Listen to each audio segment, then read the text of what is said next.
Na mambo ni vipi, mambo ni aje, na wakati mwingine tena ambao tunasugezeana mambo ambayo yamezidi kuchukua nafasi kubwa sana katika mitandao ya kijamii, na hii ni issue ambayo imeweza kumhusu superstar kutokea hapa 255 na si mwingine bali ni Diamond Platnumz, mmoja kati ya msanii mwenye mafanikio makubwa sana katika industry ya hapa 255. Sasa kupitia ukurasa wake wa Instagram bwana aliweza kujulisha umma kwamba anataka kuweza kufuturisha kufanya iftar, na kwa wakati huo bwana aliweza kuitumia nafasi hiyo pia kutumia kama ni njia yake ya kuweza kufunguka na kuweza kuelekea kutimiza ile ndoto yake kubwa ambayo alishaweza kuiweka wazi siku za nyuma kidogo, wakati ambapo anazindua Wasafi Festival. So aliweza kuweka wazi ndoto yake ya kuwa tajiri namba moja duniani. So utakuwaje tajiri namba moja duniani kama uwekezaji mkubwa ambao utakuwa ndo chanzo kikubwa cha mapato yako kuweza kuingia na vitu kama hivyo. So ameweza kutumia nafasi hiyo bwana pale Superdome Masaki kwenye Wasafi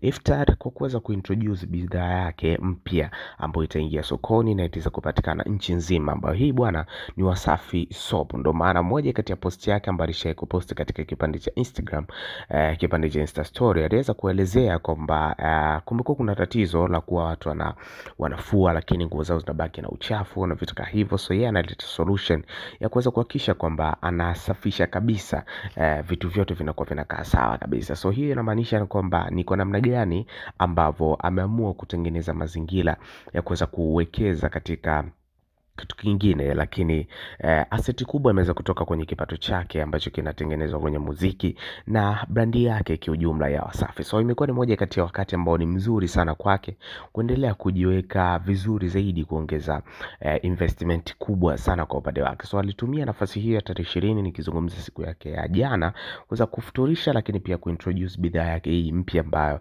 imeingia sokoni na watu wahitajika kuweza kuinunua na kuweza kumsupport Diamond Platnumz. In case kama bado hujafanikiwa kusubscribe, ni wakati wako wewe kuweza kusubscribe, kucomment, kulike na kushare, kwa sababu tunakupa kitu ambacho kimeweza kunyoka kabisa.